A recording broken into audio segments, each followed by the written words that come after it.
During a routine visit to her brother-in-law Marshall's house, I couldn't help but overhear him boasting about his recent purchase of a luxury sports car. My jaw nearly hit the floor. How could he afford such an extravagant splurge? Something didn't add up. Marshall had always been a bit flashy with his spending habits, but this seemed excessive, even for him. As the executor of my late sister's will and the trustee of my daughter Lena's college fund, I had entrusted him with a significant responsibility. A knot of unease tightened in my stomach as doubts crept into my mind. Later that evening, I found myself poring over Lena's tuition statements, searching for any irregularities. To my dismay, I discovered that several payments had been delayed or missed entirely. Confronting Marshall seemed like the logical next step, but a part of me dreaded the potential confrontation. The following weekend, I mustered the courage to broach the subject during our family brunch. "Marshall, I noticed some discrepancies with Lena's tuition payments," I began, my tone deliberately level. "Is everything okay with her college fund?" Marshall's expression hardened, and he waved off my concerns with a dismissive hand. "Just a clerical error, Ivy. Nothing to worry about." His nonchalant response did little to alleviate my growing suspicions. In fact, it only fueled my determination to uncover the truth. Over the next few weeks, I embarked on a discreet investigation, meticulously tracking Marshall's expenditures and lifestyle changes. The more I dug, the more glaring the red flags became. Extravagant vacations, luxury car payments, and a sudden penchant for high-end designer attire, all of which seemed far beyond his means as a middle manager at a small firm. Confronting him directly seemed futile, as he would likely brush off my concerns once again. I needed concrete evidence to back up my suspicions. That's when I decided to enlist the help of a private investigator, a decision that would ultimately unravel a web of deceit far more tangled than I could have ever imagined. The private investigator's findings left me reeling. Marshall had indeed been embezzling from Lena's college fund, siphoning off thousands to finance his lavish lifestyle. The evidence was damning. Bank statements, wire transfers, even video footage of him withdrawing cash at various ATMs. My heart ached at the thought of my sister's hard-earned savings being squandered by the very person entrusted to safeguard it. I knew I needed to confront Marshall, but a part of me feared his reaction. Would he deny the allegations? Lash out in anger? Or worse, attempt to manipulate me with his silver-tongued lies? I had to tread carefully. The opportunity presented itself during Lena's birthday dinner. As we gathered around the table, Marshall arrived fashionably late, sporting a brand-new designer suit that likely cost more than my monthly salary. "Wow, Marshall, that's quite the outfit," I remarked, unable to hide the sarcasm in my voice. "Must have cost a pretty penny." He flashed a smug grin, oblivious to the weight of my words. "What can I say? I like to treat myself every now and then." I bit my tongue, suppressing the urge to confront him then and there. Instead, I shifted the conversation to Lena's tuition, feigning concern over the missed payments. Marshall's demeanor changed in an instant. His eyes narrowed, and his jaw clenched. "Like I told you before, it's just a clerical error. The university's accounting department is a mess." Lena, sensing the tension, spoke up.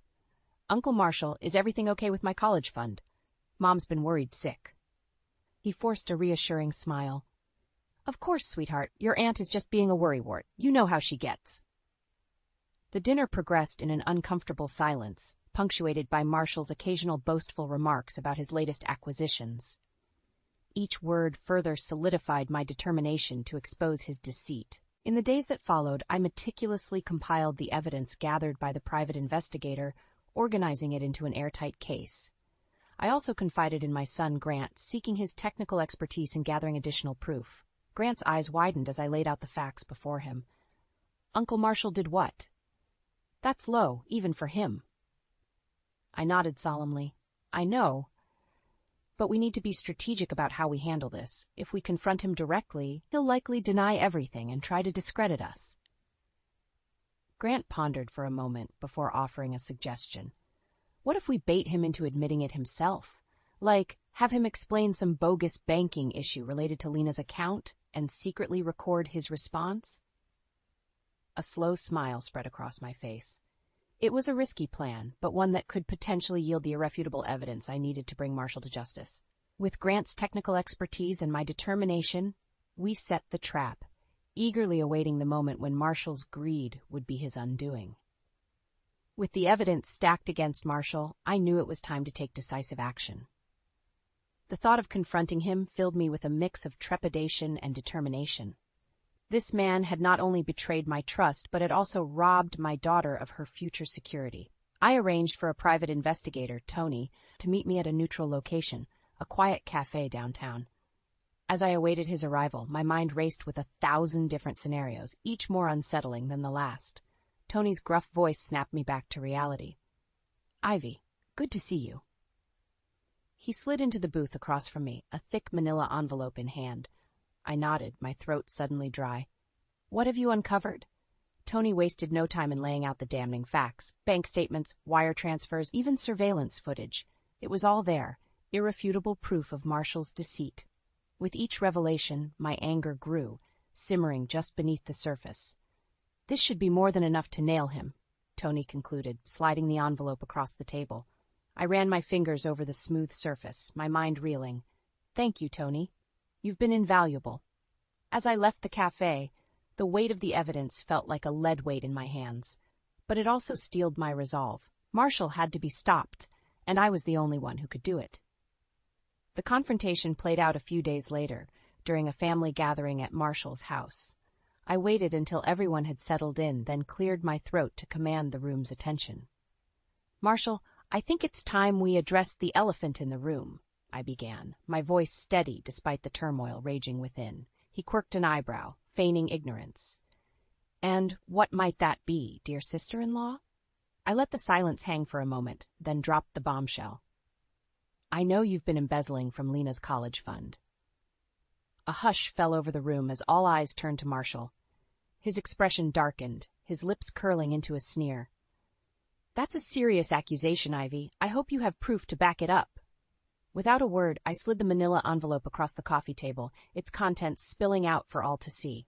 Marshall's face drained of color as he scanned the damning evidence. "How could you, Marshall?"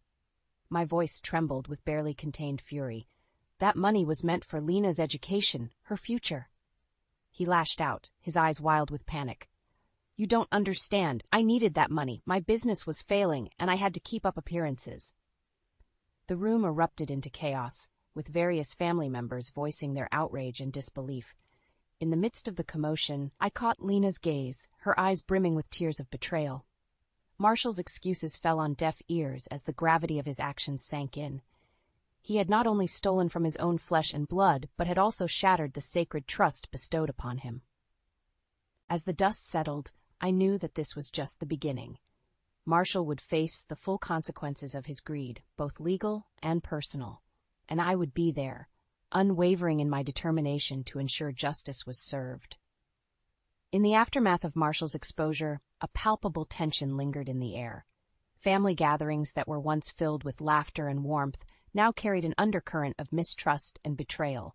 Whispers and sidelong glances trailed Marshall wherever he went, a constant reminder of his disgraceful actions. I, however, refused to let his transgressions overshadow the unity of our family. Determined to regain control of the situation, I took strategic steps to undermine Marshall's credibility further and solidify my position as the moral authority. It started subtly, with casual conversations at family dinners and get-togethers. I would innocently inquire about Marshall's latest purchases or extravagant trips, feigning genuine curiosity while subtly planting seeds of doubt in others' minds. "That's a lovely new watch, Marshall," I remarked one evening, eyeing the glittering timepiece adorning his wrist. "It must have cost a pretty penny." He puffed out his chest, oblivious to my veiled jabs.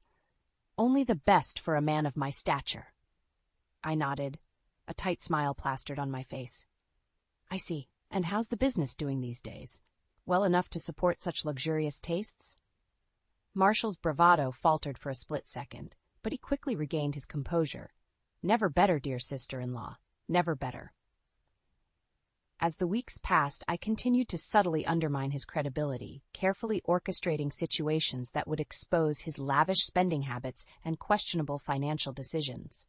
In tandem with these calculated maneuvers, I reached out to trusted family members, confiding in them my growing concerns about Marshall's behavior. One by one, I rallied them to my cause, solidifying a united front against his deceit. Aunt Judith, ever the voice of reason, was among the first to lend her support. "You're doing the right thing, Ivy," she assured me during one of our private conversations. "That scoundrel needs to be held accountable for his actions." Even Lena and Grant, initially hesitant to escalate the conflict, eventually came around, recognizing the necessity of our collective efforts to ensure justice was served. With each strategic move, I could see Marshall's grip on the family's trust slipping. His once boastful demeanor withered under the weight of our scrutiny, replaced by a nervous, guarded facade. Yet, for all his flaws and misdeeds, Marshall remained a formidable opponent, his silver tongue ever ready to weave intricate webs of deceit and manipulation. It became clear that more decisive action was needed, a final, irrefutable blow that would shatter his facade and leave him with nowhere to hide. That's when Grant's technical expertise proved invaluable once again. Together, we devised a plan to bait Marshall into admitting his wrongdoings on a recorded phone call, under the guise of seeking his assistance with a banking issue related to Lena's account. The trap was set, and as Marshall unwittingly took the bait, his every word was captured, a damning testament to his greed and betrayal. With the recording in hand, I felt a sense of grim satisfaction. The evidence was now undeniable, and Marshall's downfall was all but assured. It was time to strike the final blow and ensure that justice was served, once and for all. The trap was set, and Marshall took the bait hook, line, and sinker. With Grant's technical expertise, we had managed to record a phone conversation in which Marshall admitted to embezzling from Lena's college fund. "It's just a temporary solution, Ivy," Marshall's voice crackled through the speaker, laced with desperation. "My business hit a rough patch, but once things pick up, I'll pay every penny back, I swear."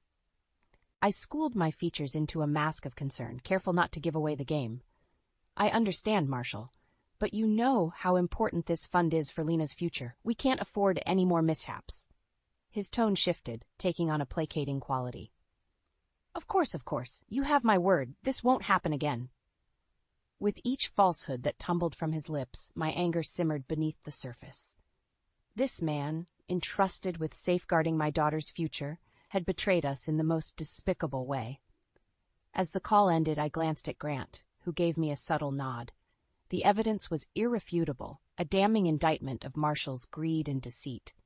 The next step was to confront him head-on, in front of the entire family. I steeled my resolve, knowing that this would be the moment of reckoning, the final nail in the coffin of his web of lies. It was during a large family gathering, ostensibly to celebrate Aunt Judith's birthday, that I made my move. As the festivities were in full swing, I cleared my throat, commanding the room's attention. "Before we continue, there's something I need to address," I began, my voice steady and unwavering. Marshall shot me a wary glance, sensing the shift in the atmosphere. Without preamble, I pressed play on the recording, filling the room with the damning evidence of his admission. A hush fell over the gathered crowd as Marshall's words echoed through the speakers, his every falsehood laid bare. "You see, Marshall?" I gestured towards the stunned faces of our family members. "This is what your greed has wrought. Not only did you betray my trust, but you robbed your own niece of her future." Marshall's face contorted into a mask of rage as the realization dawned on him. "How dare you? That recording is a fabrication, a twisted lie." I shook my head, unmoved by his outburst. "Deny it all you want, but the evidence speaks for itself." As if on cue, Grant stepped forward, brandishing a thick folder brimming with bank statements, wire transfers, and other damning financial records. "We have more than just the recording, Uncle Marshall," he stated, his voice laced with disgust. "Every penny you stole, every lie you told, it's all here, in black and white." The room erupted into a cacophony of outrage, with various family members hurling accusations and insults at the disgraced Marshall. In the midst of the chaos, I caught Lena's eye, her expression a mix of pain and relief. Marshall, cornered and exposed, lashed out in a desperate bid to salvage what little credibility he had left, but his pleas fell on deaf ears, drowned out by the collective fury of those he had wronged. As the dust settled, the family's verdict was unanimous. Marshall would face the full consequences of his actions, both legal and social. He had not only squandered our trust, but had also shattered the bonds that held our family together. In that moment, as I watched Marshall's world crumble around him, I felt a sense of grim satisfaction. Justice had been served, and the price of his greed had been laid bare for all to see. The family meeting was a powder keg, emotions running high as Marshall's misdeeds were laid bare before everyone. The air was thick with tension, each accusation and condemnation adding fuel to the already raging fire. Marshall, backed into a corner, lashed out with a desperation born of despair. "You're all being manipulated," he spat, his eyes wild and unfocused. "This is nothing but a twisted ploy by Ivy to turn you against me." I remained steadfast, unmoved by his desperate attempts to deflect blame. "The evidence speaks for itself, Marshall. Your greed and betrayal have been exposed, plain as day." Aunt Judith, ever the voice of reason, stepped forward, her normally kind eyes hardened with disappointment. "Enough of your lies, boy. You've disgraced this family with your actions, and it's time to face the consequences." Marshall's gaze darted around the room, searching for any hint of support or sympathy. But he found none, only the accusing stares of those he had wronged. "You can't do this to me," he snarled, his composure crumbling like a house of cards. "I'm family, damn it! Blood is supposed to mean something." Uncle Frank, a stoic man of few words, fixed Marshall with a withering glare. "You forfeited that right when you stole from your own niece. You're no kin of mine." The weight of their collective condemnation seemed to crush Marshall, and for a moment he almost appeared remorseful. But it was a fleeting moment, quickly replaced by a mask of defiance. "Fine," he spat, his voice dripping with venom. "If that's how you want to play it, so be it. But this isn't over, Ivy. You haven't heard the last of me." With that parting shot, he stormed out of the room, leaving a trail of stunned silence in his wake. In the aftermath of his dramatic exit, the family united in a collective resolve to pursue legal action against Marshall. Aunt Judith took the lead, her no-nonsense attitude a steadying force in the midst of the turmoil. "We'll need to gather all the evidence and present it to the authorities," she announced, her tone brooking no argument. "That snake won't slither away from this unscathed." As the wheels of justice began to turn, I found myself pulled into 1,000 different directions, answering questions and providing statements. But through it all, my focus remained on Lena and Grant, ensuring that their emotional well-being was prioritized. "I can't believe Uncle Marshall would do something like this," Lena confided in me, her voice trembling with a mix of anger and sadness. "He was supposed to be someone we could trust."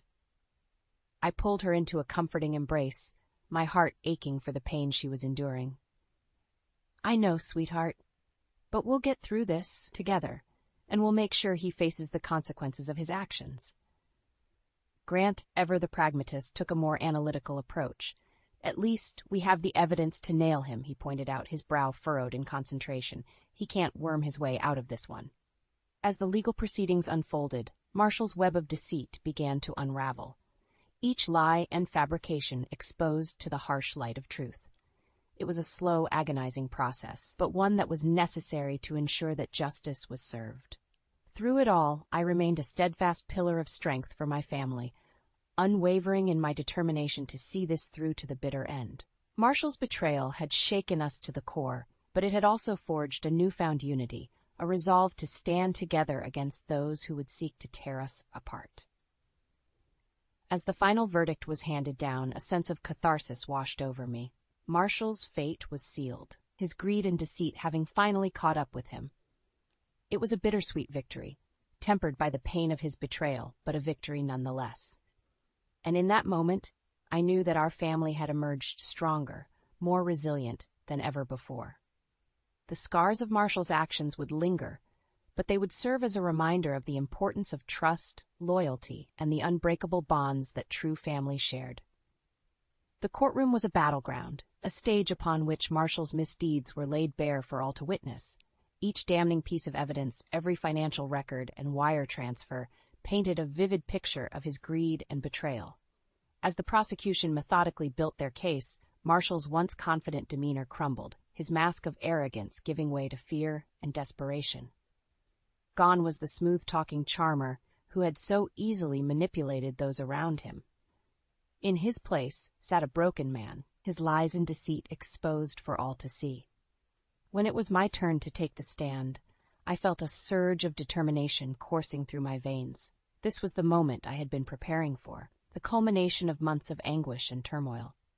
The prosecutor, a no-nonsense woman with a steely gaze, approached me with a reassuring nod. "Mrs. Lawson, please recount the events leading up to your discovery of the defendant's embezzlement scheme." Drawing a steadying breath, I launched into my testimony, laying out the details with a clarity and precision that left no room for doubt. I recounted the discrepancies in Lena's tuition payments, my growing suspicions, and the eventual uncovering of Marshall's web of deceit. Throughout my testimony, I could feel Marshall's gaze boring into me, a silent plea for mercy or understanding. But I refused to meet his eyes, steadfast in my resolve to see justice served. As the trial progressed, the weight of the evidence became overwhelming. Financial records, witness statements, even the recorded phone call, each piece of evidence added another layer to the damning portrait of Marshall's misdeeds. In a last-ditch effort to salvage his crumbling defense, Marshall took the stand, his eyes wild and desperate. "I never meant for things to go this far," he pleaded, his voice cracking with emotion. "I was just trying to keep my head above water, to provide for my family." The prosecutor was relentless, her questions sharp and incisive. "And you felt justified in stealing from your own niece's college fund to achieve that?" Marshall faltered, his carefully constructed facade crumbling under the weight of his own lies. I made a mistake, a terrible mistake, but I swear I was going to pay it all back." The courtroom erupted in a chorus of derisive scoffs, his excuses falling on deaf ears. In the end, the verdict was unanimous, guilty on all counts. As the judge read out the sentence, a hush fell over the courtroom. Marshall's face drained of color, the realization of his fate finally setting in. "You have been found guilty of embezzlement, fraud, and breach of trust," the judge intoned, his voice carrying the weight of authority. "In light of the severity of your crimes and the damage inflicted upon your own family, I hereby sentence you to 5 years in state prison, followed by a substantial period of probation and financial restitution." The gavel fell with a resounding finality, echoing through the silent courtroom, like a death knell for Marshall's once charmed life. As the bailiffs led him away in handcuffs, his gaze found mine one last time. In that moment, I saw a flicker of something. Regret, perhaps, or a fleeting acknowledgement of the pain he had caused. But it was too little, too late. Marshall's disintegration was complete, his greed and deceit having exacted a devastating toll. He had not only lost his freedom but also the respect and trust of those closest to him.